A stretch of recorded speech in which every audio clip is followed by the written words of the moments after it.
అయితే శైలజ తప్పుడు కులపత్రం చూపించి ఎన్నికల్లో పోటీ చేసిందని ప్రత్యర్థి నరసింహరాజు కోర్టును ఆశ్రయించారు. చౌదరి సామాజిక వర్గానికి చెందిన శైలజ బీసీ జనరల్ కోటా ఎన్నికల్లో పోటీ చేసిందని నరసింహరాజు తెలిపారు. విచారించిన కోర్టు రెండో స్థానంలో ఉన్న నరసింహరాజుకు కౌన్సిలర్గా బాధ్యతలు ఇవ్వాలంటూ తీర్పునిచ్చింది. దీంతో కోర్టు జారీ చేసిన జడ్జిమెంట్ కాపీని జిల్లా అడిషనల్ కలెక్టర్ చంద్రశేఖర్కు అందజేశారు. మున్సిపాలిటీ ఎలక్షన్లో 10వ వార్డు బీసీ జనరల్ రిజర్వ్డ్ కావడం జరిగింది. అదేవిధంగా ఒక ఓసీ చౌదరి శైలజ అనే ఒక పర్సన్ బీసీ రిజర్వేషన్ మీద నిలబడి నాపై పోటీ చేసి గెలవడం జరిగింది.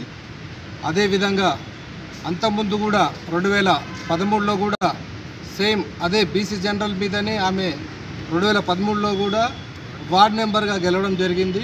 ఇలా తప్పుల మీద తప్పులు చేస్తూ పోయింది ఆమె. మేము ఇలాగే ఆమెది మొత్తం టోటల్గా ఆమె చదువుకున్న సర్టిఫికెట్లతో సహా ప్రూఫ్లన్నీ తీసుకొచ్చి మేము కోర్టుకు వెళ్ళడం జరిగింది.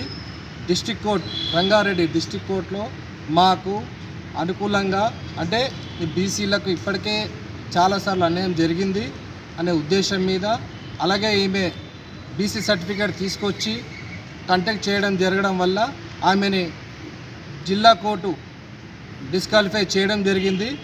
అదేవిధంగా మేము ఇప్పుడు జిల్లా కలెక్టర్ గారికి ఇవ్వడానికి ఈ యొక్క లెటరు, ఈ ఏదైతే ఆర్డర్ కాపీస్ ఏవైతే ఉన్నాయో ఇవన్నీ తీసుకొచ్చి మన అడిషనల్ కమిషనర్ గారికి, అడిషనల్ కలెక్టర్ గారికి ఇవ్వడం జరిగింది.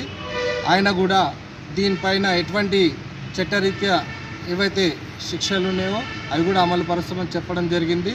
అదేవిధంగా సెకండ్ ప్రాసెస్లో సెకండ్ లీలో నేనున్నా కాబట్టి నాకు ఎట్టి పరిస్థితుల్లో ఆయన తగిన న్యాయం చేస్తాడని